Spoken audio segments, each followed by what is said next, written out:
সুৰাৰ বিপণীৰ ক্ষেত্ৰত কালিও মই আপোনালোকক কৈছোঁ যে এই নিৰ্দেশটো সুৰাৰ ক্ষেত্ৰত প্ৰযোজ্য নহয়, ঠিক আছে।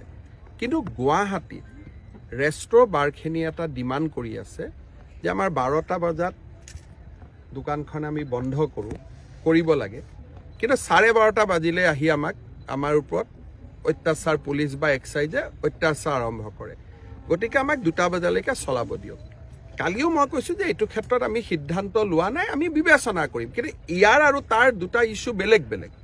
24 ঘণ্টা দোকান খোলাৰ লগত সুৰাটো আপোনালোকে লিংক কৰি দিলে যোৱাকালি, সেইটোতো ময়ো বুজি নাপালোঁ। 2টা সম্পূৰ্ণ বেলেগ বেলেগ ইছ্যু। মই কৈছোঁ যে গুৱাহাটীত কিছু এটা দাবী আছে যে 12টাৰ পৰা 2টা কৰি দিব পাৰি নেকি, তাকো যিখিনিয়ে ভাত তাত খাই মানে ৰেষ্টুৰেণ্টটো 12, তাৰ লগত যেনেকৈ চান্স পায়ে প্ৰতিদিনে খুদলি দিলে যে একদম সুৰাৰহে দিয়া হৈছে, এনেকুৱা কৰিব নাপায়। দুখীয়া মানুহৰ কাৰণে আমি কিবা এটা ভাল কাম কৰিছোঁ, আপোনালোকেও এনেকুৱা প্ৰশ্ন সুধিব নাপায়। এই যে মানসিকতাটো, মইতো কৈছোঁ যে অসমৰ পৰিৱৰ্তন হ'লে মানসিকতাৰ পৰিৱৰ্তন হ'ব লাগিব।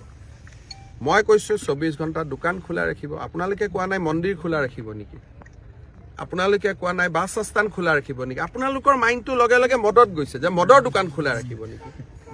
তাৰমানে এটা চিন্তা কৰক, আমি কিমান ঋণাত্মক পৰিৱেশত বাস কৰোঁ। কোনেও কিন্তু নুসুধিলে ছাৰ মন্দিৰো খোলা থাকিব নেকি, ছাৰ নামঘৰো খোলা থাকিব নেকি।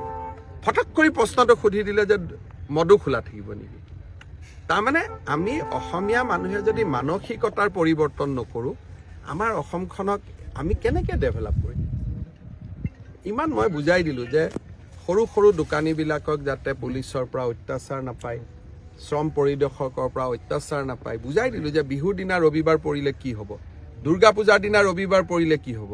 কিন্তু আপোনালোকৰ মাইণ্ডটো মদত লাগি আছে। এইটো কোৱা নাই যে নামঘৰো খোলা থাকিব নেকি, মন্দিৰো খোলা থাকিব নেকি। সেইকাৰণে মই কওঁ যে জয়ন্ত বৰুৱাই আমাৰ গোটেই মানুহৰ মাইণ্ডবিলাক বেয়া কৰি দিলে, এজন মানুহে। ঠিক আছে, হ'ব।